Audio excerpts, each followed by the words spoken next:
Plot জালিয়াতির মামলায় শেখ হাসিনা ও তার পরিবারের 7 সদস্যের বিরুদ্ধে চার্জশিট দিয়েছে দুর্নীতি দমন কমিশন।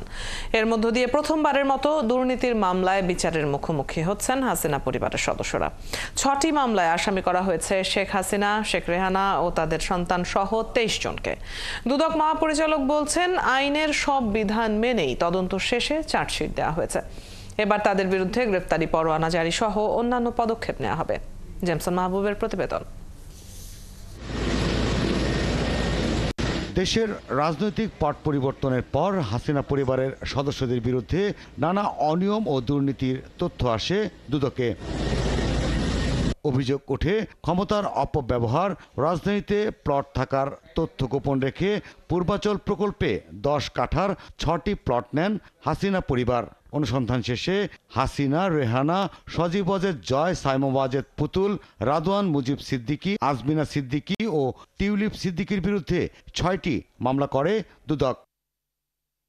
2 মাসেরও কম সময়ে এবার 6টি মামলারই চার্জশিট দিল দুদক। হাসিনা, রেহানা সহ তাদের পরিবারের 7 সদস্য এবং গণপূর্ত মন্ত্রণালয়ের সংশ্লিষ্ট কর্মকর্তা সহ মোট 23 জনকে 6 মামলায় আসামি করা হয়। আসামি শেখ হাসিনা সাবেক প্রধানমন্ত্রী, গণপ্রজাতন্ত্রী বাংলাদেশ সরকারের প্রধানমন্ত্রী হিসাবে দায়িত্ব পালনকালে তার উপর অর্পিত ক্ষমতার অপব্যবহার করে অপরাধজনক বিশ্বাসভঙ্গের মাধ্যমে নিজ মালিকানায় ও তার পুত্র, কন্যা, বোন, বোনের মেয়ে এবং বোনের ছেলের নামে ঢাকা শহরে বাড়ি বা ফ্ল্যাট বা আবাসন সুবিধা থাকার পরেও তা গোপন করে পূর্বাচল নতুন শহর আবাসন প্রকল্পের 60 কাঠা জমি বরাদ্দ দেয়া সংক্রান্ত 6টি মামলা রুজু হয়েছিল। সেই মামলায় এজাহার নামেও এবং তদন্তে আগত আসামিদের বিরুদ্ধে চার্জশিট দাখিলের অনুমোদন প্রদান করা হয়েছে। ব্রিটিশ এমপি হওয়ার কারণে নিজের নামে প্লট না নিয়ে বোন আজমিনা সিদ্দিকীর নামে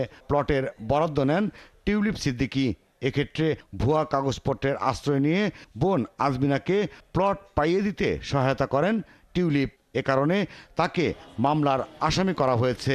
এবার তাদের বিরুদ্ধে গ্রেফতারি পরোয়ানা জারির প্রস্তুতি নিচ্ছে দুদক। আমাদের তদন্তকারী দল যারা আছেন তারাও যারা সংশ্লিষ্ট আসামি রয়েছেন তাদেরকে গ্রেফতারের প্রক্রিয়া অব্যাহত রাখবে। প্লট জালিয়াতি ছাড়াও হাসিনা পুত্র জয়ের $300 মিলিয়ন বিদেশে পাচার ও বিভিন্ন প্রকল্প থেকে 80,000 কোটি টাকা আত্মসাতের অভিযোগ অনুসন্ধান করছে দুদক। জেমসন মাহবুব, 71, ঢাকা।